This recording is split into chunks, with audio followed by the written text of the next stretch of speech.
ప్రతిధ్వనికి స్వాగతం. వర్షాలు రావటం లేదని ఎదురు చూసినంతసేపు లేదు అయ్యో అని నిట్టూర్చడానికి. ఒక్క సాయంత్రం కేవలం 8 సెంటీమీటర్ల వర్షం ఎన్నో కాలనీలు బస్తీల్ని చుట్టేసింది. ప్రధాన నగరంలోనే కొన్ని చోట్ల చిక్కుకున్న వారిని పడవలతో బయటకు తీసుకురావాల్సి వచ్చింది. ఎక్కడి ట్రాఫిక్ అక్కడ స్తంభించింది.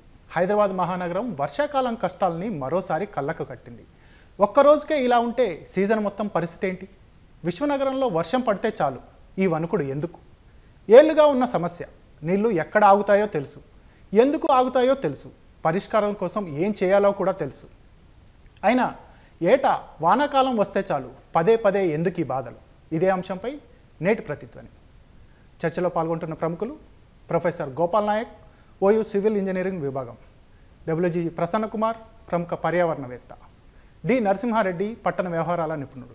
ముందుగా గోపాల్ నాయక్ గారు, ఒక్క సాయంత్రం కేవలం 8 సెంటీమీటర్ల వర్షం, రోడ్లు, కాలనీలు, బస్తీలు మునిగిపోయాయి, ట్రాఫిక్ స్తంభించింది. హైదరాబాద్ వర్షాకాలం వస్తే ఇలాంటి కష్టాలను ఎందుకు చవిచూస్తుందండి? గోపాల్ నాయక్ గారు.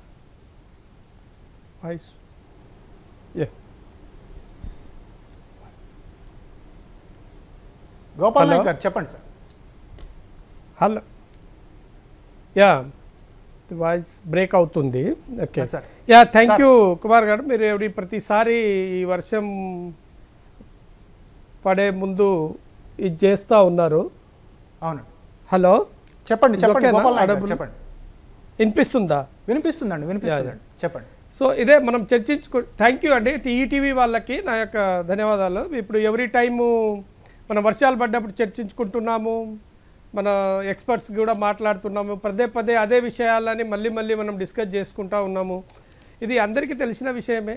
చిన్న 8 సెంటీమీటర్ల వర్షపాతము, మనం ఇంకా మోర్ దెన్ 10 సెంటీమీటర్ వర్షపాతం పడితేనే మనము ఎక్స్ట్రీమ్ రెయిన్ఫాల్ అని అంటాము జనరల్గా ఇండియన్ మెటీరియలాజికల్ డిపార్ట్మెంట్ ప్రకారం, కానీ scientific research oriented. So less than 10 centimetre అనేది అది వర్షపాతము, లో ఇంటెన్సిటీ వర్షపాతంగానే ట్రీట్ చేస్తాం. కానీ మనం హైదరాబాద్లో చూస్తున్నది ఏంటి? 5 సెంటీమీటర్ల వర్షపాతం పడితేనే రోడ్లన్నీ ఫ్లడెడ్గా, చెరువులుగా మారుతున్న కాలం మనం చూస్తూ ఉన్నాము. ఇది ఓన్లీ ఇంప్రాపర్, మెయిన్గా సరే ఓల్డ్ సిటీసు, ఎగ్జిస్టింగ్ సిటీసు, ఒక 50 సంవత్సరాల సిటీ, ఓల్డ్ సిటీలు అంటే సరే డ్రైనేజ్, పాత డ్రైనేజ్ ఉన్నాయి. మనము 1970స్లో డిజైన్ చేసిన డ్రైనేజ్ సిస్టాన్ని వాడుకుంటున్నాము. 1980స్లో వాటినే మాడిఫై చేసి అప్పుడు అన్ని గొలుచుకట్టు చెరువులో ఉన్న డ్రైనేజ్ సిస్టాన్ని మనం ఫాలో అవుతున్నాము. దాంతో కొత్త డ్రైనేజ్ సిస్టాన్ని ఏ ఒక్క ప్రాంతంలో కూడా మనం క్రియేట్ చేయలేకపోయాము. అది మనకు బాగా డ్రాబ్యాక్ ఉన్న పరిస్థితి ఇప్పుడు హైదరాబాద్ సిటీకి. హైదరాబాద్ అనేది ఇదేదో లో లయింగ్ ఏరియా కాదు, లేకుంటే ఏదో మీన్ సీ లెవెల్కి దగ్గరకు ఉన్న ఏరియా కాదు. మీన్ సీ లెవెల్కి 540-560 మీటర్ల ఎత్తులో ఉన్న సిటీలో ఇలాంటి ప్రాబ్లం అంటే మనం చర్చించదలి. ఇది ప్రాబ్లం విత్ మ్యాన్ మేడ్ ప్రాబ్లమ్సే మనం అబ్జర్వ్ చేస్తూ ఉన్నాము. పాపులేషన్ డైరెక్ట్గా urbanisation day by day it is పెరుగుతూ ఉంది. 1908లో హైదరాబాద్ ఫస్ట్ ఎక్స్పీరియన్స్ మనకు వచ్చినప్పుడు, అప్పుడు ఒక 80 సెంటీమీటర్ల వర్షపాతం అప్పుడు కులిచినప్పుడు దాంట్లో ఒక 16 feets of water levels in మూసీలో ప్రవహించినప్పుడు ఒక 1500 మంది చనిపోవడము, ఒక 80,000 మంది నిరాశ్రితులు. అప్పుడు జనాభా ఎంత? 5 లక్షల జనాభా, లెస్ దెన్ 5 lakhs. బట్ ఇప్పుడు 1,20,00,000 పైన ఉన్న జనాభా, అప్పుడు 50 స్క్వేర్ కిలోమీటర్లో ఉన్న హైదరాబాద్ ప్రాంతము ఇప్పుడు 1,200 స్క్వేర్ కిలోమీటర్లు ప్రాకిన ప్రాంతము. ఇప్పుడు వితౌట్ ప్లానింగ్ ఎట్లా మనం డ్రైనేజ్ అంటే రోడ్ ఒక్కటే ప్లానింగ్ కాదు, రోడ్లు, ఫ్లైఓవర్లు కట్టడమే ఒక సొల్యూషన్ కాదు. మెట్రోపాలిటన్లో వాటర్ ఎక్కడ పోవాలి, ఎయిర్ పొల్యూషన్ ఎట్లా కంట్రోల్ చేయాలి, ఇవన్నీ ప్రతి మానవుడికి అవసరమైన విషయాలు. సో వితౌట్ హైటెక్ సిటీలో మనం మేజర్గా చూస్తున్న ప్రాబ్లం ఇప్పుడు ఎవ్రీడే న్యూస్ పేపర్లు ఏంటి? మైండ్ స్పేస్ జంక్షన్ కానీ, ఇన్ఆర్బిట్ మాల్ జంక్షన్స్ కానీ, సైబర్ టవర్స్ కానీ, ఇవన్నీ కొత్తగా అడ్వాన్స్డ్ టెక్నాలజీతో డెవలప్ అయిన ప్రాంతాలు. ఇక్కడ ఎందుకు అర్బన్ ఫ్లడింగ్ వస్తుంది? ప్రాపర్ డ్రైనేజ్ సిస్టమ్ డిజైన్ చేయకుండా ఫ్లైఓవర్స్ కట్టడము, ఫ్లైఓవర్ కింద మళ్ళీ సబ్వేలు కట్టడము, సబ్వేలలో ఉన్న నిలిచిపోయే నీళ్ళకి టెక్నాలజీ ఏం చేయాలి, పంపింగా లేకుంటే దాంట్లో కింద ఉన్న స్లోప్లో ఉన్న ఇంకో కుంటకి అక్కడ మల్కా చెరువు అని బయోడైవర్సిటీ పార్క్ కిందనే ఒక పెద్ద చెరువు ఉంటుంది. ఒకప్పుడు దుర్గం చెరువు, ఆ చెరువు గొలుసుకట్టులాగా ఉండేది. అది మొత్తం ఆక్యుపై చేసి బిల్డింగ్ కొత్త కొత్త కమర్షియల్ టవర్స్ వచ్చాయి. సో ఇది ఎవరిది వైఫల్యం అని చెప్తాం మనము? పాలకుల వైఫల్యమా లేకుంటే అఫీషియల్ వైఫల్యమా? ప్రతి ఒక్క మానవుడి వైఫల్యం అని నేను చెప్తాను. ఇప్పుడు అక్కడ ఉన్న లోకల్స్ ఎందుకు క్వశ్చన్ చేయట్లేదు? పాపం ఒక మనమందరూ నరసింహారెడ్డి సార్ కానీ లేకుంటే ప్రసన్న కుమార్ కానీ లుబ్నా సరస్వత్ గారు ప్రతి ఒక్క చెరువులో ఆమె డైలీ ఏదో ఒక విషయంలో మాట్లాడుతూనే ఉంటుంది. అయినా ప్రతి లెటర్స్ కూడా ఆమె హై లెవెల్ వరకు రాస్తూ ఉంటారు. సో అయినా స్పందించకపోవడానికి కారణం ఏంటి? ఇదేమన్నా నెగ్లిజెన్షియా ఏదనేది చాలా సీరియస్గా థింక్ చేయాల్సిన విషయం కుమార్ గారు ఇది. సో ఇప్పుడు మనం డ్రైనేజ్ సొల్యూషన్ ఫస్ట్ ఇప్పుడు ఎందుకు ఇలా ఉంది ఏందనేది కాదు, ఇప్పుడు ఆ పాలకులు కానీ ప్రతి ఒక్క పౌరుడు కానీ ఆలోచించాల్సిన అవసరం ఏంటి? What is the solution? We need to take immediate solution ఏంటి, లాంగ్ రన్ సొల్యూషన్ ఏంటి? Either we can create radial nalas to drain the water towards the Musi రివర్స్కి డ్రైన్ చేయాలా, లేకుంటే ఎక్కడ పడితే అక్కడ వాటర్ పంపింగ్ సిస్టాన్ని పెట్టి కొత్త టెక్నాలజీ పంపింగ్, కొన్ని అడ్వాన్స్డ్ కంట్రీస్లో పంపింగ్ సిస్టాన్ని కూడా వాడుతూ ఉన్నారు. సింగపూర్ ఉంది, it is level of mean sea level అండి. ఎంత వర్షం పాతం పడ్డా ఒక్క చుక్క నీరు కూడా మనం రోడ్ల మీద కనిపించవు. డెన్మార్క్లో ఉన్నాయి, కొన్ని ఆస్ట్రేలియా, న్యూయార్క్ సిటీ, కొన్ని అడ్వాన్స్ సిటీలో చాలా అడ్వాన్స్ టెక్నాలజీ తోటి ఎప్పుడప్పుడు డ్రైన్ సిస్టాన్ని. మెయిన్గా మనకు ప్రాబ్లం ఏంటంటే ఈ రోడ్లు వితౌట్ డ్రైనేజ్ రోడ్ కన్స్ట్రక్షన్ చేయడమే దీనికి ఒక పెద్ద ప్రాబ్లం మనకు. డ్రైనేజ్ రోడ్ వేసేటప్పుడు డ్రైనేజ్ని ఒక స్పేస్ అలకేట్ చేయాలి, ఫుట్పాత్లు అలకేట్ చేయాలి, ఫుట్పాత్ల కింద డ్రైన్ సిస్టాన్ని క్రియేట్ చేయాలి. ఆ డ్రైన్ సిస్టమ్ పర్వియస్గా ఉండాలి, మొత్తం ఇంపర్వియస్తో నిండిపోయాయి. సో వీటి యొక్క ప్రాబ్లమే ఇవాళ మనం ఫేస్ చేస్తూ ఉన్నాము. డే బై డే ఇంకా రాబోయే కాలాలలో చాలా ఈ climatic change, global warming impact వల్ల మనకు 6-7 సెంటీమీటర్ల రెయిన్ఫాల్. ఇవాళ నిన్న ఒకటి మ్యాక్సిమంగా ఎక్కడో అవుట్స్కట్లో 12 సెంటీమీటర్, 12.9 సెంటీమీటర్ అన్నారు. మిగతా సిటీ మొత్తంలో కొలిస్తే 10 సెంటీమీటర్ కంటే తక్కువ ఆపరేజ్గా అబౌవ్ యావరేజ్ ఆర్ ఎక్స్ట్రీమ్కి దగ్గరగా ఉన్న రెయిన్ఫాల్ ఈవెంట్. సో అవి ఈ ఆల్రెడీ క్లియర్ స్లోప్స్ ఉన్నా కూడా ఇవి ఎందుకు నిలుస్తున్నాయి, దాని మీద ఎక్కడెక్కడ అనేది గవర్నమెంట్లో ఉంది. SNDP created by the previous government, that is also working on that. Hydro also is working on that. Metro water works కూడా అందులో పనిచేస్తుంది, హెచ్ఎండిఏ కూడా పనిచేస్తుంది, జిహెచ్ఎంసి కూడా పనిచేస్తుంది. కానీ అవుట్పుట్గా రిజల్ట్ రావట్లేదు. ఎక్కడ సొల్యూషన్ ఎక్కడుంది అనేది మనం ఆ ప్రాబ్లంలోనే సొల్యూషన్ని వెతుక్కోవాలి. ఆ problem why the government is not involving experts?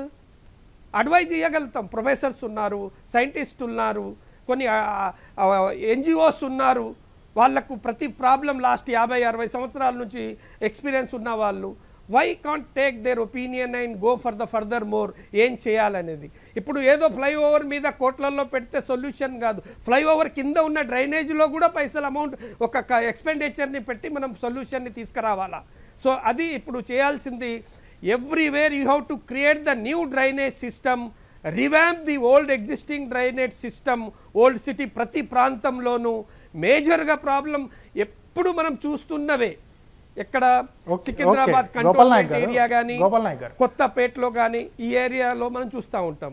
Thank you Kumar గారు. నరసింహారెడ్డి గారిని అడిగి మరిన్ని వివరాలు తెలుసుకుందామండి. నరసింహారెడ్డి గారు, ఈ గోపాల్ నాయక్ గారు చెప్తున్నట్టు ఈ hitech city, Miyapur Kondapur road, biodiversity park, IKEA రోడ్లో ఈ ట్రాఫిక్ ఎక్కువగా స్తంభించడానికి కారణాలు ఏంటండి అసలు?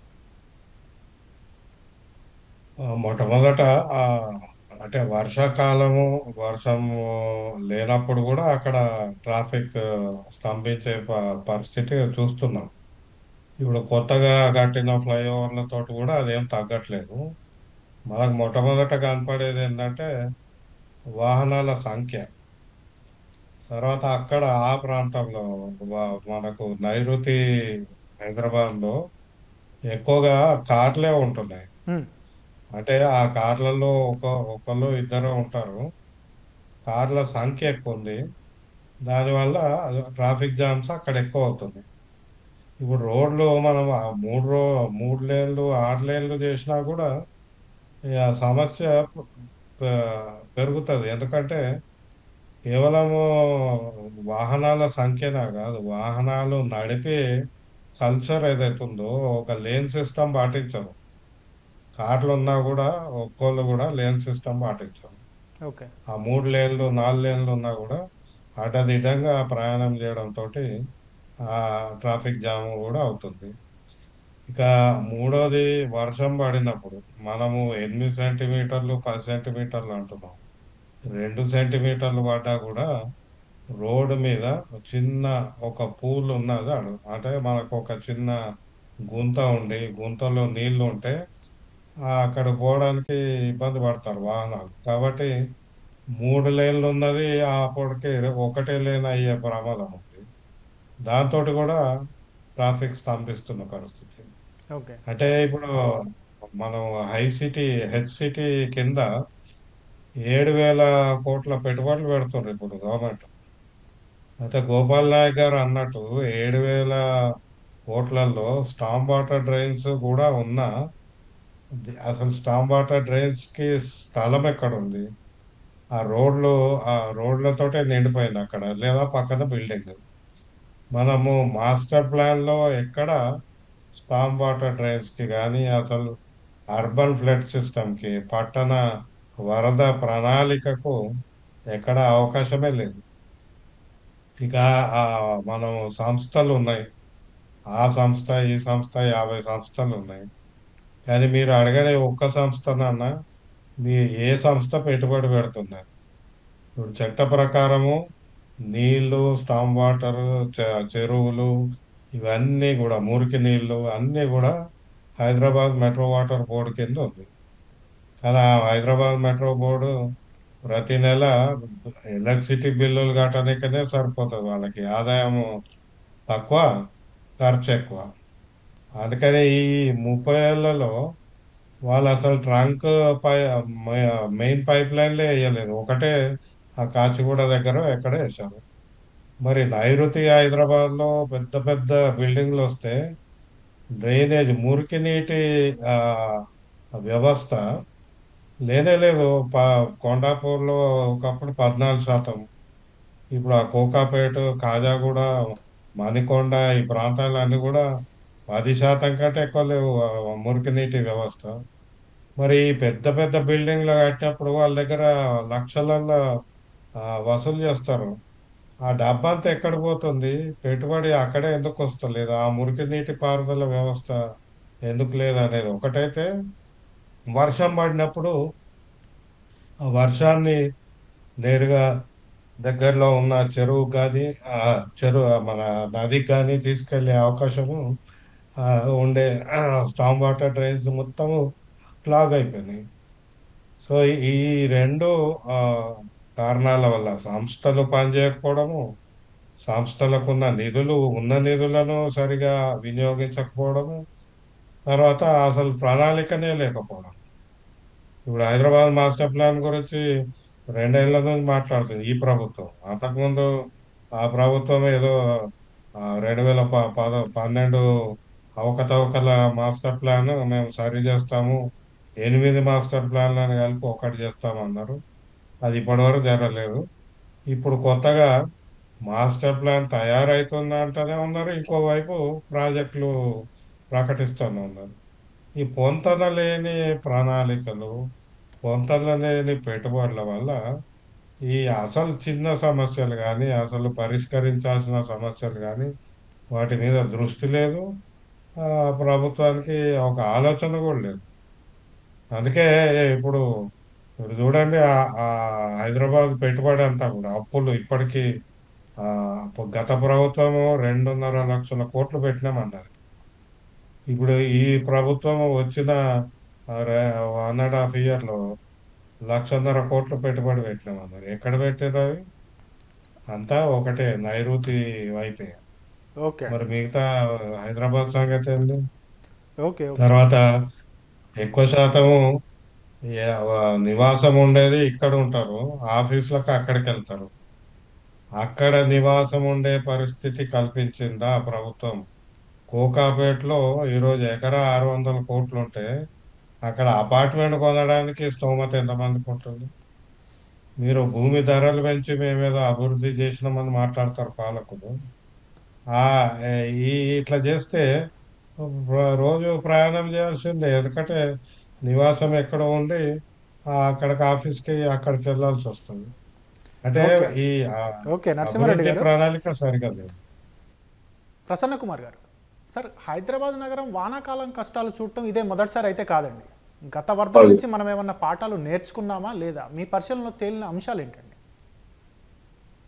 మనం అంటే వర్షం నుంచి నేర్చుకోవడం కాదు, ఏ అనుభవం నుంచి కూడా నేర్చుకోవడంలో కొంచెం వెనకే ఉన్నాం.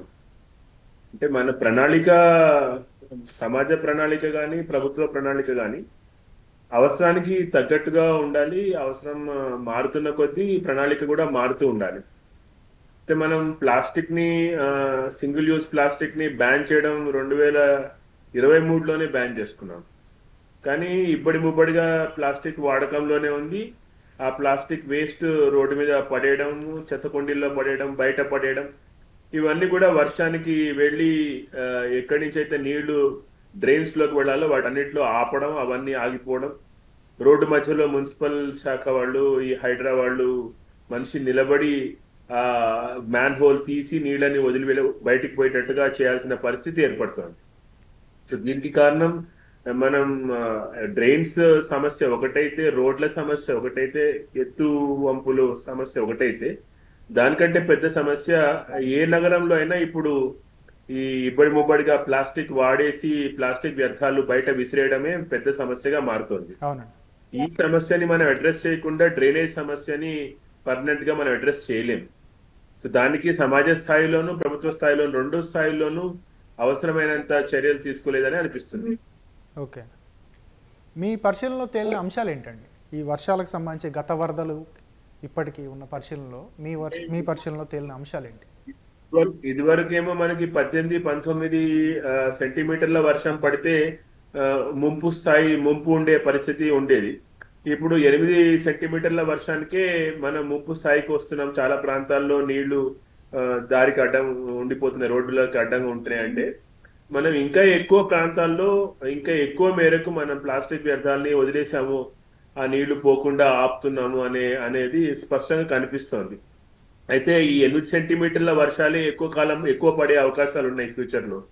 8 సెంటీమీటర్లు 7 సెంటీమీటర్ల వర్షాలే ఈ క్లైమేట్ చేంజ్ కాంటెక్స్ట్ లో. దానికి మనం ప్రిపేర్ అవ్వాల్సిన అవసరం ఉంది. వర్షం కోసం ఎదురు చూసాము 2-3 వారాలుగా. వర్షం పడ్డ తర్వాత మాత్రం అయ్యో ఈ వర్షం మనం తట్టుకోలేమన్న పరిస్థితి ఉంది. సో ఇది రియాలిటీ క్లైమేట్ చేంజ్ కాంటెక్స్ట్ లో కాబట్టి దీనికి మనం ప్రిపేర్ అవ్వాల్సిన అవసరం ఉంది, వ్యవస్థగా సమాజంగా రెండు విధాలుగాను. ఓకే ఓకే అండి. గోపాల్ నాయక్ గారు, అసలు వర్షాకాలం నీటి ప్రవాహాలకు అనుగుణంగా నగరాల రోడ్ల నిర్మాణం ఎలా ఉండాలండి? ఈ ప్రమాణాల విషయంలో మన హైదరాబాద్ ఎక్కడుంది? చాలా మంచి క్వశ్చన్ అండి ఇది. ఇది చాలా మంచి క్వశ్చన్. రోడ్ల నిర్మాణం ఎట్లా ఉండాలి ఏంటి, మెట్రోపాలిటన్ సిటీస్ అనేది అడ్వాన్స్ సిటీస్ చాలా మనకు నేర్పిస్తూ ఉన్నాయి. మనమేం కొత్త సిస్టంలో, ఇప్పుడు పాత సిస్టంలో లేము. We are also, India is also developing country, developed also technology we are adapting on par with the other developed countries. రోడ్ల నిర్మాణాలు ఎలా ఉండాలి? పర్వియస్ సిస్టమ్ని ఫాలో అవ్వాలి, గ్రీన్ ఇన్ఫ్రాస్ట్రక్చర్ డెవలప్ చేయాలి, and the culvert should be in the drain సిస్టాన్ని ప్రాపర్గా design చేయాలి. రోడ్ క్యాంబరింగ్ సిస్టమ్, సో సెంటర్లో height camber, proper camber maintain చేసి all drain should comes at the tower side and side ఛానళ్ళ ద్వారా డ్రైన్ని ఒక స్లోప్స్కి divert చేయాలి. సో పర్వియస్ మెటీరియల్ని బాగా యూజ్ చేసి, ఇప్పుడు చాలా సిటీస్ గ్రీన్ ఇన్ఫ్రాస్ట్రక్చర్ అని, గ్రీన్ రూప్ టాప్స్ అని, ద ప్లస్ ఇవి రెయిన్ గార్డెన్స్ అని, రెయిన్ ఇన్ఫ్రాస్ట్రక్చర్స్, పర్కులేషన్ ట్యాంక్స్ అని సైడ్లలో ఎక్కడ ప్లేస్ అవైలబుల్ ఉంటే అక్కడలో ఈ రోడ్ నిర్మాణాలు ఫస్ట్ డ్రైనేజ్ సిస్టాన్ని ఒక సైడ్లో డిజైన్, రోడ్ డిజైన్తో పాటు ఒక డ్రైనేజ్ డిజైన్ని కూడా అదే దాంట్లో కన్సిడర్ చేసే డిజైన్ చేసి to capacity, how much area is covered by that road, ఆ ట్రాఫిక్ ఎలా ఉంది, ఆ ఏరియా అప్స్ట్రీమ్ ఏరియాలో క్యాచ్మెంట్ ఎంత ఉంది, ఎంత మొత్తం టోటల్ నా ఇప్పుడు మనం డిశ్చార్జ్ క్యాలిక్యులేట్ చేసేటప్పుడు 0.6 0.7 coefficient of run of coefficient తీసుకుంటాము. ఇప్పుడు ఆ పరిస్థితి లేదు. రన్ ఆఫ్ కోఎఫిషియంట్ 0.8 0.9 తీసుకోవాలి. ఎంత రెయిన్ఫాల్ పడితే అంత రన్ ఆఫ్ అది మొత్తం రన్ ఆఫ్గా కన్వర్ట్ అయ్యి డ్రైన్ అవుతూ ఉంటుంది. అప్పుడు run of convert total quantity కోసమే డిజైన్ చేయాలి, ప్లస్ అడిషనలీ 30%. సో అట్లాంటి కల్వర్ట్స్ ఛానల్స్ ఇప్పుడు సైడ్లో డిజైన్ చేసినప్పుడు అడ్వాన్స్ సిటీస్, ఇప్పుడు మనము ఐకియా జంక్షన్లో చూస్తాం. ఎప్పుడు డెవలప్ అయింది? హార్డ్లీ ఒక 5-6 ఇయర్స్ బ్యాక్. అంతకుముందు ఎవరికి ఐకియా అనే కాన్సెప్ట్ తెలియదు. ఇప్పుడు ఆ జంక్షన్లో మనం చూస్తూ ఉన్నాం ఫ్రీక్వెంట్ ఫ్లడింగ్. ఇక్కడ వస్తే దుర్గం చెరువు డీప్ స్లోప్, అవతల పోతే మల్కా చెరువు డీప్ స్లోప్, రెండు చెరువుల మధ్య గుట్ట మధ్యలో ఉన్నది. కానీ ఎక్కడ traffic why? So improper drainage system design చేయకపోవడం, లేకుంటే క్లియర్గా ఒక డ్రైనేజ్ ఛానల్ని రూటింగ్ చేయకపోవడం వల్ల.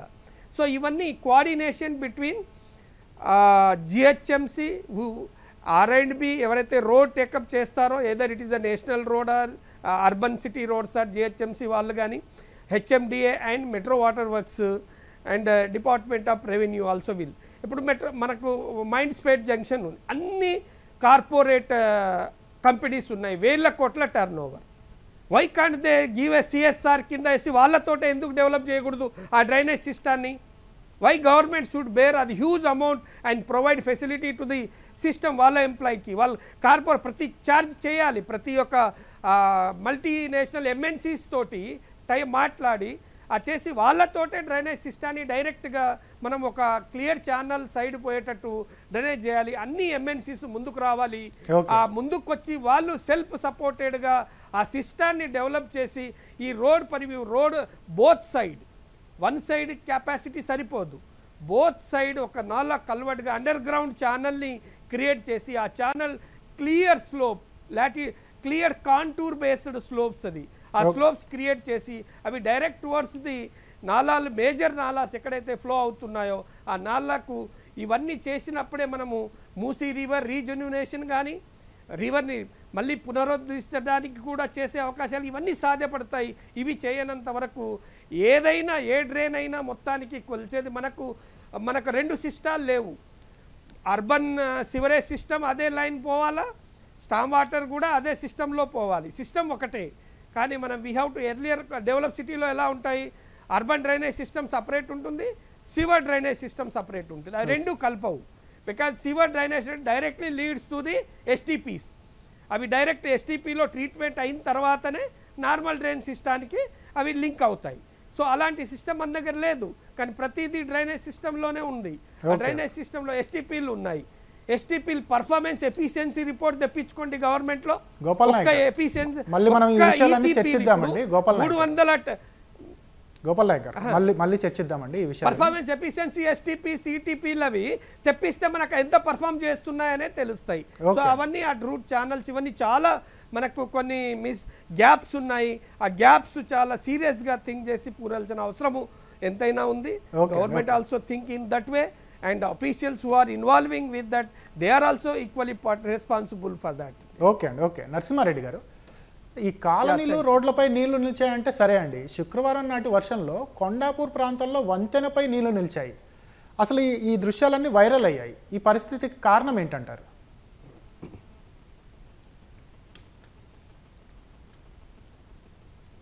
నరసింహారెడ్డి గారు, రోడ్డు మీద నిలిచిన కారణమే, ఫ్లైఓవర్ మీద నిలిచిన కారణం ఒకటే. ఎందుకంటే ఇప్పుడు గోపాల్ నాయక్ గారు సివిల్ ఇంజనీర్. రోడ్ కన్స్ట్రక్షన్లో సివిల్ ఇంజనీర్ల పాత్ర ఎక్కడన్నా తీసుకొస్తుందా ప్రభుత్వం? ఇప్పుడు వారందరూ ఇప్పుడు ఇండియన్ రోడ్ కాంగ్రెస్ ప్రమాణాలు ఉన్నాయి. అయితే మనం వాటిని పట్టణాలలో అమలు చేయట్లేదు. ఇప్పుడు ఆ రోడ్ కోఎఫిషియంట్, డ్రైనేజ్ కోఎఫిషియంట్ చెప్పారు కదా. అవునండి. కానీ ఇక్కడ స్పాయిలర్ ఏంటంటే, అంటే దీన్ని ఈ ప్రమాణాలను నిర్వీర్యం చేస్తున్న పరిస్థితి ఏంటంటే, రోడ్ పక్కన ఉండే ప్రతి బిల్డింగ్లో ఉండే నీళ్లు కూడా ఈ రోడ్ మీదకే వస్తాయి. మీరు ఆ ప్రతి ఏ సివిల్ ఇంజనీర్ని అడిగారు, వాళ్ళు ఎట్లా డిజైన్ చేస్తారంటే, ఆ బిల్డింగ్ మీద, బిల్డింగ్ కాంపౌండ్లో పడ్డ నీళ్ళన్నీ కూడా రోడ్ మీదకే వస్తాయి. అంటే రోడ్డుని ఒక కెనాల్గా మార్చే ప్రణా పట్టణ అభివృద్ధి మనం చూస్తున్నాం. ఇక కొండాపూర్ ఫ్లైఓవర్లో అన్ని నీళ్లు రావడం అంటే అది ఆశ్చర్యమే. అవునండి. ఎందుకంటే ఆ వీళ్ళ ఫ్లైఓవర్ కట్టే సమయంలో మరి నీళ్లు డ్రైన్ కావడానికి ఆస్కారం ఇవ్వలేదనేది ఆ ఫోటోల నుంచి అర్థమవుతుంది. బహుశా ఆ, మళ్ళీ ఇంకా వివరంగా దర్యాప్తు చేస్తే అసలు ఎక్కడ పరిస్థితి అనేది తెలుస్తుంది. కానీ ఎక్కడ ఇదే ఫ్లైఓవర్ కాదు, ఇప్పుడు అక్కడ ఇప్పుడు ఐకియా దగ్గర అండ టనల్లో నీళ్లు ఉండడానికి ఎక్కడైతే లో లయింగ్ రోడ్ ఉందో అక్కడ నీళ్లు ఉండడానికి కారణం అక్కడ డ్రైనేజే లేదు. నీళ్ళు అక్కడే ఉంటాయి. మనం ఇప్పుడు ఉప్పల్ దగ్గర మెట్రో కింద చూస్తాము. తర్వాత రోడ్ డివైడర్ కడతారు. అదొక కోట గోడ లెక్క కడతారు. అటు ఈ నీళ్లు ఇటు నుంచి అటు పోకుండా చేస్తారు. దాంతో మనం పంజగుట్ట దగ్గర చూడొచ్చు. పైనుంచి వచ్చే నీళ్ళన్నీ జూబ్లీ హిల్స్ నుంచి వచ్చే నీళ్ళన్నీ పంజగుట్ట దగ్గర ఎక్కడ ఆగుతాయి? ఆ గోడ లెక్క కట్టిన దగ్గర. అంటే సివిల్ ఇంజనీరింగ్ కానీ ఫ్లడ్ ఇంజనీరింగ్ కానీ ఇప్పటి వరకు మనకు తెలిసిన శాస్త్రాలు ఏవి కూడా అమలు కావట్లేదు. ఓకే. ఎందుకు అమలు కావట్లేదు అంటే ఇది కాంట్రాక్టర్ల రాజ్యం అయిపోయింది. వాళ్ళ ప్రణాళిక ఇచ్చేది కాంట్రాక్టరే, దాన్ని అప్రూవ్ చేసేది దాన్ని అమలు చేసేది కాంట్రాక్టరే. ఓకే. ఇక వాళ్ళకు వచ్చే ఎకనామిక్స్ బట్టి డబ్బులు బట్టి వాళ్ళు ఖర్చు పెట్టి ఏదో కడుతున్నారు. ఓకే అండి. ఓకే. దానివల్ల రోడ్డు ప్రమాణాలు లేవు. దానివల్ల వరదలు వస్తున్న పరిస్థితి చూస్తున్నాం. ఓకే అండి. ఓకే. ప్రసన్న కుమార్ గారు, ఈ ప్రకృతిపరమైన కారణాలు, మానవ తప్పిదాలు, ఈ రెండింటి కోణంలో చూస్తే హైదరాబాద్ వానాకాలం కష్టాలకు ఏ పరిస్థితులు కారణం అవుతున్నాయండి ఎక్కువగా? 80% మేరకు మానవ ఆ, వైఫల్యమే అనిపిస్తుందండి. 20% ప్రకృతి పరంగా మనం క్లైమేట్ చేంజ్ వస్తుంది, క్లైమేట్ చేంజ్ వచ్చింది, మనం వస్తుంది అంటున్నది మీద పడింది. అయితే మానవ తప్పిదాలు, డిజైనింగ్ ఆఫ్ ది రోడ్స్ కానీ, ఆ డిజైన్, ఆ వంతెనలు అవన్నీ, వాటి డ్రైనేజ్ కానీ, ఈ ఇంత పెద్ద ఎత్తున పడుతుంది వర్షం అని తెలిసినప్పుడు ఆ డ్రైనేజ్ సిస్టమ్ ని మార్చుకోవడం కానీ మనం టెక్నికల్ గా అప్గ్రేడ్ చేసుకోవాల్సిన అవసరం ఉండింది. అది మనం చేసుకోలేదు. సో దాంతో అంటే ఫ్లడ్ వచ్చినప్పుడు మునిగిన తర్వాతనే మనం ఈ మేరకు మునుగుతుంది అనే విషయం మనకు తెలుస్తోంది. ఆ పరిస్థితికి వచ్చింది. రెండోది, మానవ తప్పిదాలుగా మనం చేసే ఈ రోడ్డు మీద మన ట్రాఫిక్ మూవ్మెంట్స్ కానీ, లేకపోతే ఈ వేస్ట్ డిస్పోజల్ కానీ, ఇవి రెండు కూడా ఒక మామూలు జీవితం, వర్షం లేని జీవితాన్ని దృష్టిలో పెట్టుకుని డిజైన్ చేసి మనం అవలంబించేవే. కానీ వర్షం వస్తుంది అనుకున్నప్పుడు, ఇంత పెద్ద వర్షం వస్తుంది అన్నప్పుడు మన వేస్ట్ ని ఎట్లా డిస్పోజ్ చేస్తాం, ఎక్కడ డిస్పోజ్ చేస్తాం, ఆ వర్షంలో ఇవన్నీ కొట్టుకుని వచ్చి డ్రైన్ కి అడ్డంగా ఆగినప్పుడు మనం ఏం చేయగలుగుతాం? అట్లాంటి ప్రణాళిక లేదు. అంటే కమ్యూనిటీ పార్టిసిపేషన్ చాలా పెద్ద ఎత్తున అవసరం దీనికి. కమ్యూనిటీ పార్టిసిపేషన్ లేదు. కమ్యూనిటీ పార్టిసిపేషన్ కోసం ఒక ప్రయత్నం కూడా లేదు. సో ఓన్లీ మనం రియాక్టివ్ గా ఉన్నాం కానీ ప్రొయాక్టివ్ గా లేము, అది స్పష్టంగా తెలుస్తోంది. అయితే ఇంకా ముందు ఇది మొదటి వర్షమే ఇట్లాంటి పెద్ద వర్షాలు ఇంకా వస్తాయి. ప్రతిసారి వచ్చిన వర్షం ఆ ఎక్స్పీరియన్స్ ని తీసుకునే పని చేస్తున్నాం. కానీ దాన్ని ఫ్యూచర్ ని ప్రొజెక్ట్ చేసి ఫ్యూచర్ లో ఇట్లాంటిది మళ్ళీ రిపీట్ అయినప్పుడు మనం ఏం చేస్తాము అనేది మన ప్రయత్నంలో కానీ, మన ప్రభుత్వం ప్రజల మధ్యలో ఉండే సహకారంలో కానీ కనిపించట్లేదు. We require a community monitoring system. ఇద్దరు కమ్యూనిటీలో ఉండేవాళ్ళు ఈ ప్రాంతంలో ఏ మేరకు మునిగే అవకాశం ఉంది, ఫ్లడ్ కాంటెక్స్ట్ లో ఇంత వర్షం పడ్డప్పుడు ఏ స్థాయికి వెళ్తుంది అనేది, క్లైమేట్ చేంజ్ కాంటెక్స్ట్ లో క్లైమేట్ రెసిలియంట్ ఇన్ఫ్రాస్ట్రక్చర్ బిల్డ్ చేయాలి. క్లైమేట్ రెసిలియంట్ పబ్లిక్ ఇన్ఫ్రాస్ట్రక్చర్ అంటే కమ్యూనిటీ ఇన్ఫ్రాస్ట్రక్చర్ కూడా డెవలప్ చేయాలి. ఇలాంటి పరిస్థితి వచ్చినప్పుడు ప్రజలు ఎలా తట్టుకోవాలి అనేది ప్రజలకు కూడా సంసిద్ధుల్ని చేయాల్సిన అవసరం ఉంది. అట్లాగే వాళ్ళ భాగస్వామ్యంతో నిర్ణయాలు తీసుకోవడం, వాళ్ళ భాగస్వామ్యంలో ఈ టెక్నికల్ ఆస్పెక్ట్స్ లో కూడా మనం పనిచేసేటప్పుడు వాళ్ళని ఇన్వాల్వ్ చేయాలి. అప్పుడు ఏమవుతుందంటే కొన్ని మనకి టెక్నికల్ గా తట్టనివి కూడా అక్కడ సమాజం ఫేస్ చేస్తున్న ఈ విషయాలు టెక్నికల్ ఎక్స్పర్ట్స్ దృష్టికి వచ్చినప్పుడు అరే ఈ ఆస్పెక్ట్ ని నేను కన్సిడర్ చేయలేదు అనే మాట వాళ్ళకి దృష్టిలోకి వచ్చి వాళ్ళు దాన్ని కూడా దృష్టిలో పెట్టుకుని ఫ్యూచర్ ప్లానింగ్ చేయగలుగుతారు. కానీ మన వ్యవస్థ ఒక స్థాయిలో ఉన్న వాళ్ళు టెక్నికల్ అండ్ బ్యూరోక్రాటిక్ లెవెల్లో కూడా ఈ కోఆర్డినేషన్ చాలా సార్లు మనం లోపం చూస్తూ ఉంటాం. పాపం ఫీల్డ్ లెవెల్లో ఆ డ్రైన్ ని లోంచి ఎట్లయినా సరే డ్రైన్ చేసి ఆ నీళ్ళని బయటికి తీసేసి ఎట్లయినా ట్రాఫిక్ ని అక్కడ మూవ్మెంట్ చేయించాలనే ప్రయత్నమే ఉంటుంది. కానీ దీన్ని శాశ్వత పరిష్కారం వైపుగా ప్రయత్నం కనిపించదు. దానికి కారణం ఏంటంటే ఎప్పుడు రియాక్టివ్ గానే ఉంటున్నాం మనం. ఏదైనా సమస్య వచ్చినప్పుడు ఇక్కడ కొండాపూర్ ప్రాంతంలో వచ్చింది కాబట్టి కొండాపూర్ ప్రాంతంలో, లేకపోతే కోకాపేటలో వచ్చింది కాబట్టి కోకాపేట ప్రాంతంలో, ఏ ప్రాంతంలో అయినా సరే క్లైమేట్ రెసిలియంట్ ఇన్ఫ్రాస్ట్రక్చర్ ఈ మార్పుల్ని, వాతావరణంలో మార్పుల్ని, శీతోష్ణ స్థితిలో మార్పుల్ని దృష్టిలో పెట్టుకుని మనం తయారు చేయాల్సిన అవసరం ఉంటుంది. ఈ రెసిలియంట్ ఇన్ఫ్రాస్ట్రక్చర్ మనం బిల్డ్ చేసుకోవాలండి. ఓకే ఓకే గోపాల్ నాయక్ గారు, హైదరాబాద్ నగరంలో వందల కొద్ది కాలనీలు, బస్తీలు వర్షాకాలంలో ముంపు ఎదుర్కొంటున్నాయని గత అనుభవాలు చెప్తున్నాయండి. వాటి నివారణ కోసం ఏమైనా యాక్షన్ ప్లాన్ తీసుకున్నారా? అదే అండి, చాలా మంచి ప్రశ్న అది. ఇప్పుడు మేజర్గా మనం ఇవాళ ఈ బస్తీలు ఎక్కువగా ప్రాబ్లం ఫేస్ చేస్తున్నాయి. బికాజ్ ఈ అర్బన్ ఫ్లడ్ ప్రాబ్లం ఫేస్ చేస్తున్నాయి బికాజ్ ఆఫ్ బస్తీల వల్లనే. ఈ బస్తీలు అన్ని నాలాల మీద, ఆ రివర్ బ్యాంక్ల మీద ఆక్యుపై చేసుకొని ఉన్నాయి. సో గవర్నమెంట్ ఆల్సో ఈ 2 bedroom ప్లాన్స్ కానీ ఇవన్నీ ప్లాన్స్ అనేవి స్పెసిఫిక్గా ఫస్ట్ ప్రియారిటీ అట్లాంటి వాళ్ళకి ఇచ్చి వాళ్ళని అండర్స్టాండ్ యొక్క లోకల్ లీడర్స్తో కొమ్మకై అట్లాంటి వాళ్ళని మనం షిఫ్ట్ చేయగలిగితే ఉన్న నాలాలని ప్రొటెక్ట్ చేసి అది డీసిల్టింగ్ చేసిన తర్వాత ఒక క్యారింగ్ కెపాసిటీని పెంచగలుగుతాం నాలాలో. ఒకవేళ క్యారింగ్ కెపాసిటీని పెంచినప్పుడు ఇలాంటి చిన్న వర్షాలు, ఇవాళ ఇది చాలా చిన్న వర్షం అండి 8 centimeter అనేది, రేపటి నాడు క్లౌడ్ బర్స్ట్ అయితే పరిస్థితి ఏంటి? చైనాలో మొన్న జరిగినట్టు ఈ క్లౌడ్ బర్స్ట్ అయినప్పుడు పరిస్థితి ఏంటి? ఒకేసారి ఒక 60-70 centimeter వర్షము ఒక 6 hours-లోనో 12 hours-లోనో వర్షాలు పడ్డప్పుడు ఎలా పరిస్థితి ఏంటి? నాగన ఈవెన్ రాజ్భవన్లు ఉండవు, సీఎం ఆఫీసులు ఉండవు, ఏవి ఉండవు, అవన్నీ సెక్రటరియట్ కూడా కొట్టుకుపోయే పరిస్థితులు వస్తాయి. సో అలాంటి పరిస్థితి మనం ఎందుకు తెచ్చుకుంటున్నాము తెలిసి కూడా. సో ఈ క్లౌడ్ బర్స్టింగ్ ఇలా పరిస్థితులు ఇప్పుడు డెఫినెట్గా మనకి ఇంపాక్ట్ అనేవి ఫ్రీక్వెన్సీ చాలా చేంజ్ అయింది. 2000 బిఫోర్ రెయిన్ఫాల్ ప్యాటర్న్ చాలా డిఫరెంట్గా ఉండేది. 2000 నుంచి 2024 వరకు ఉన్న రెయిన్ ప్యాటర్న్ చాలా డిఫరెంట్. 2000 మనం 1908 తర్వాత 45-50లో కొంచెం చూసాము, ఆ హిస్టరీ చెప్తుంది.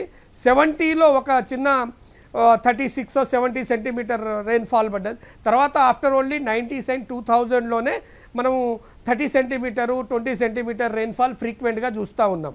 లాస్ట్ 20లో చూసాము 25 centimeter, 8లో చూసాము, 12లో చూసాము, 14లో చూసాము, 16లో చూసాము, 18లో చూసాము. ఎవ్రీ ఆల్టర్నేట్ ఇయర్ మనం చూస్తూ ఉన్నాము ఈ ఎక్స్ట్రీమ్ రెయిన్ఫాల్ ఈవెంట్స్.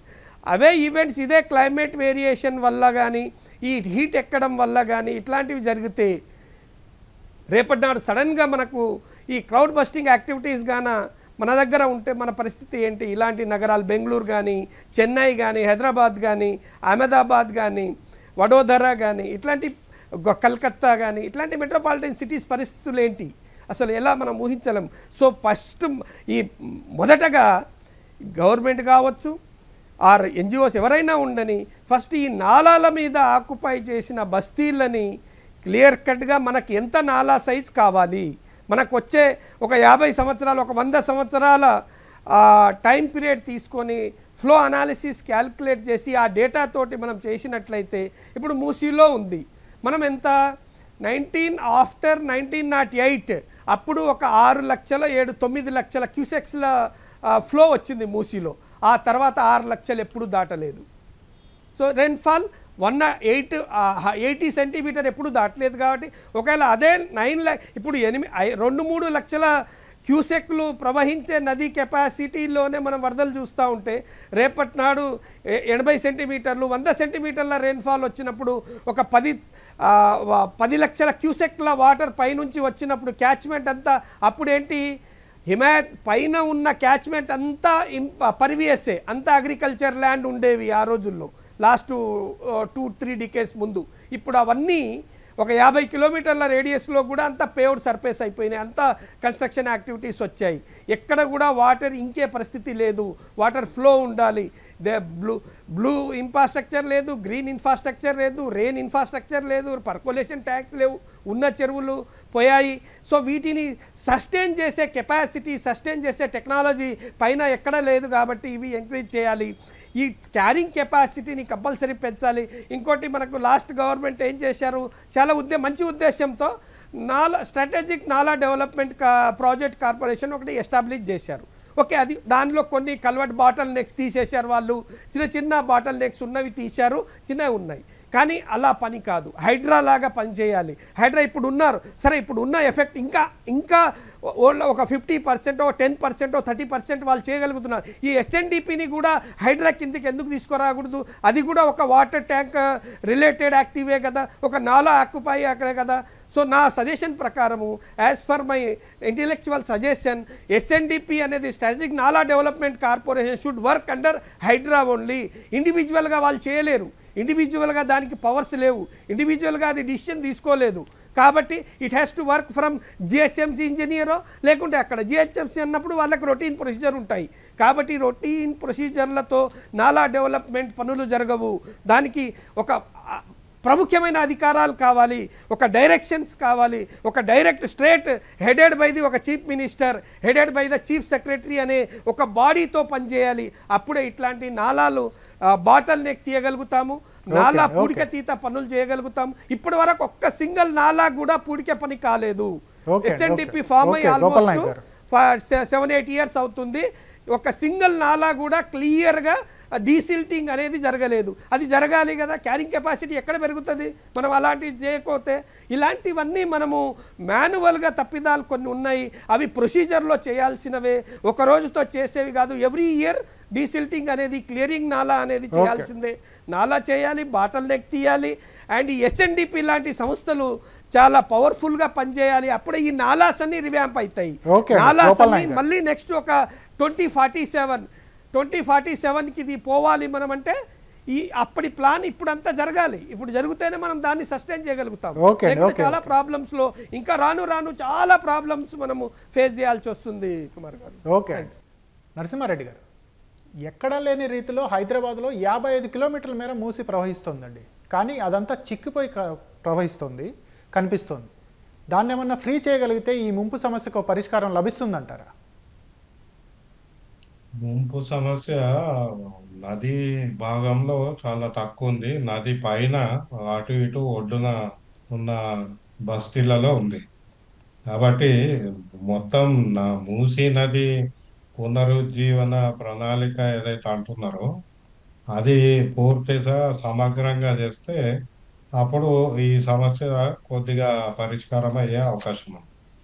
రెండవది, మనం కొన్ని సూత్రాలు అవలంబించాలి. మొట్టమొదట లిమిట్స్ టు గ్రోత్ అంటారు. అంటే మనం అభివృద్ధికి కొన్ని పరిమితులు ఉంటాయి.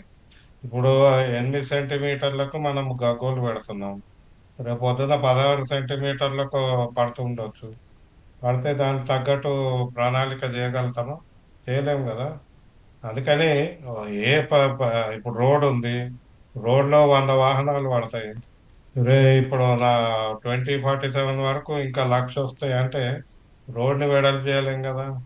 అంటే ఒక సమగ్ర ప్రణాళిక ఉండాలి. There are limits to growth అనేది అర్థం చేసుకోవడం ఒకటి, ఈ సమగ్ర ప్రణాళిక ఉండడం ఒకటి. చివరిగా 4 విషయాలు తగ్గిస్తే మనం పరిస్థితి మెరుగవుతుంది. ఒకటి, అవినీతి తగ్గించడం మొట్టమొదట.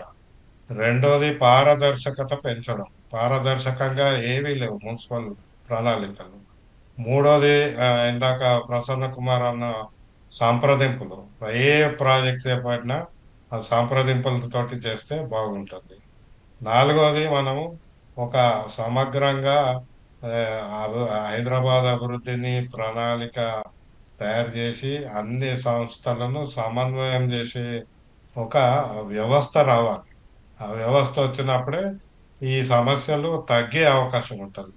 లేకుంటే ఈ ప్రజల మీదనే భారం పెట్టి జనాభా పెరిగింది కాబట్టి ఈ సమస్య, వీళ్ళు చెత్త పడేస్తున్నారు కాబట్టి ఈ సమస్య అని ఇట్లా ప్రజల మీదకే సమస్యని నెట్టే అవకాశం పాలకులకు వస్తున్నది. దాన్ని తగ్గించాలంటే ఇందాక నేను చెప్పిన 3 విషయాలు పాటిస్తే బాగుంటుంది. ఓకే. ప్రసన్న కుమార్ గారు, ఒకప్పుడు హైదరాబాద్ మహానగరం అంటేనే చెరువులకు ప్రసిద్ధి అండి. కానీ నేడు వాటి పరిస్థితి చూస్తే చాలా దారుణంగా ఉంది. అసలు వాటికి ఎందుకు విముక్తి చేయలేకపోతున్నామండి? ఆ, ఇల్లు కట్టుకోవడం, చెరువు అంత పెద్ద వర్షం లేదు కాబట్టి చెరువు ఎండిపోతుంది కాబట్టి ఎండిపోయిన ప్రాంతం అంతా మళ్ళీ వాడకానికి పనికొస్తుందని వాటిని వాడకంలో తెచ్చుకోవడం. ఇట్లా ప్రతి సంవత్సరం ఒక్కొక్క చెరువుని ఇక్కడ నీళ్లు లేవు, ఇక్కడ వర్షం లేదు, ఇక్కడికి నీళ్లు రావట్లేదు కాబట్టి దాన్ని మనం ఆ, ఆ, అక్కడ ఏదైనా కట్టడం చేయొచ్చు అనే ప్రయత్నంలో భాగంగా ఒక్క చెరువుని కబ్జా చేసుకుంటూ మింగేస్తూ వెళ్ళిన విషయమే మనకి కనిపిస్తుంది స్పష్టంగా. మనకి 150 వార్డ్స్ ఉండే హైదరాబాద్ లో వార్డ్ వైజ్ చెరువులు ఏమున్నాయి, ఆ వార్డ్ వైజ్ చెరువుల్ని ప్రొటెక్ట్ చేయడానికి ఆ చెరువులకి ఏమైనా కమిటీ సిస్టమ్ ఉందా, ఏదైనా ఒక వ్యవస్థ ఉందా అంటే అట్లాంటిది ఏమీ మనకి కనిపించదు, వార్డ్ వైజ్ కనిపించదు. నగరం మొత్తానికి అంటే నగరం మొత్తాన్ని హ్యాండిల్ చేసే కాంపిటెన్సీ లేనప్పుడు దాన్ని ఆ కాంపిటెన్సీ బిల్డ్ చేసుకోవాలంటే వార్డ్ వైజ్ వార్డ్ సిస్టమ్ అనేది అందుకోసం పెట్టారు, డిసెంట్రలైజ్ సిస్టమ్. ఆ డీసెంట్రలైజ్ సిస్టంలో డ్రైనేజ్ ఎట్లా ఉంది, వాటర్ సోర్సెస్ ఏంటి, ఎక్కడెక్కడి డెస్టినేషన్ పాయింట్స్ ఏంటి, వాటర్ ఈ మ్యాపింగ్ మనం జోన్ వారీగా నీటి ప్రవాహ మ్యాప్ మనం క్రియేట్ చేయాలి. ఆ మ్యాప్ క్రియేట్ చేసిన తర్వాత అసెస్మెంట్ చేయాలి. ఒకవేళ ఈ స్థాయిలో వర్షం పడితే ఎంత ఇంపాక్ట్ ఉంటుంది, ఈ స్థాయిలో వర్షం పడితే ఈ స్థాయిలో నీళ్ళు వస్తే ఎంత ఇంపాక్ట్ ఉంటుంది. ఇంకోటి ఒక డ్రైన్ లోంచి ఇంకో డ్రైన్ లోకి లింక్ ఉంటుంది, ఒక వార్డ్ లోంచి ఇంకో వార్డ్ లోకి లింక్ ఉంటుంది. కాబట్టి మన దగ్గర పడ్డ వర్షం నీళ్లే కాకుండా పైన పడ్డ వర్షం నీళ్లు కూడా మన దగ్గరికి చేరుతాయి. ఈ రెండు కలిసిన నీళ్లు మన కిందికి చేరుతాయి. ఇంతకుముందు అనుకున్న 2000 సంవత్సరంలో వచ్చిన ఫ్లడ్ 14 చెరువులు గొలుసుకట్టు చెరువులు ఒకటి తెగుకుంటూ వచ్చి మనకి ఆల్మోస్ట్ హుస్సేన్ సాగర్ కూడా కూలిపోతుందేమో తెగిపోతుందేమో అనే భయం కలిగింది. సో మన మన ఆ, మన దగ్గర పడ్డ వర్షం నీళ్లే కాకుండా పై ప్రాంతంలో పడ్డ వర్షం నీళ్లు కూడా మన మీద ఇంపాక్ట్ చూపిస్తాయనేది దృష్టిలో పెట్టుకుని మన డిజైనింగ్ ఉండాలి, కమ్యూనిటీ పార్టిసిపేషన్ కూడా ఉండాలి. సో ఒక వార్డు ఇంకో వార్డుకి ఇన్ఫర్మేషన్ ఇచ్చుకోవాలి కూడా, ఒకదాని ఇంపాక్ట్ ఇంకో దాని మీద ఉంటుందనే దృష్టిలో పెట్టుకుని మనం నెట్వర్క్ లాగా పని చేయాల్సిన అవసరం ఉంది. మనం ఓన్లీ వర్కింగ్ చేయడానికి ప్రయత్నం చేస్తున్నాం కానీ నెట్వర్కింగ్ లేదు. So different communities, different ward groups మధ్యలో ఉండే ఇంటరాక్షన్ ఉండాల్సింది, అది కూడా లేదు. రెసిడెంట్ వెల్ఫేర్ అసోసియేషన్స్ ఆల్మోస్ట్ మృగ్యం అయిపోయినాయి. వాటి పని కూడా ఓన్లీ వాళ్ళ ఇంటర్నల్ ప్రాబ్లమే చూస్తున్నారు కానీ ఎక్స్టర్నల్ గా వచ్చిన ప్రాబ్లమ్ ని వాళ్ళు ఎట్లా హ్యాండిల్ చేయాలనేది రెసిడెంట్ వెల్ఫేర్ అసోసియేషన్స్ కూడా వాళ్ళ స్థాయిలో కూడా ఇప్పుడు లేదు. సో ఇట్లాంటి పరిస్థితుల్లో మొత్తం total community based drainage management, water management, flood management ని మనం ఇంట్రడ్యూస్ చేసుకోవాల్సిన అవసరం ఉంది. అప్పుడు మనం ఒక స్థాయిలో రేపొద్దున వచ్చే సమస్యను కూడా అందరం కలిసికట్టుగా హ్యాండిల్ చేయగలుగుతాం. ఇప్పుడు ఫేస్ చేస్తున్న సమస్యను కూడా ఎట్లా హ్యాండిల్ చేయాలనేది ఎప్పటికప్పుడు మనం రెస్పాండ్ కాగలుగుతాం. మనం ఇప్పుడు అంతా రియాక్టివే ఉన్నాం కానీ ఫ్యూచర్ ని దృష్టిలో పెట్టుకుని మనం ప్లానింగ్ బేసిస్ మీద మన పని లేదు. ఓకే అండి. ఓకే, గోపాల్ నాయక్ గారు, నగరంలో పడే ప్రతి చినుకు ప్రవాహానికి ప్రస్తుతానికి ఉన్న ఏకైక మార్గం నాలాలే అండి.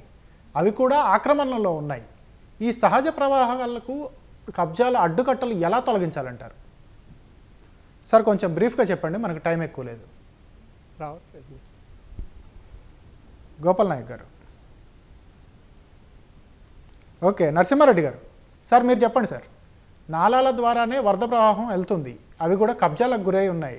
వాటిని కబ్జాల నుంచి ఎలా విడిపించాలంటారు?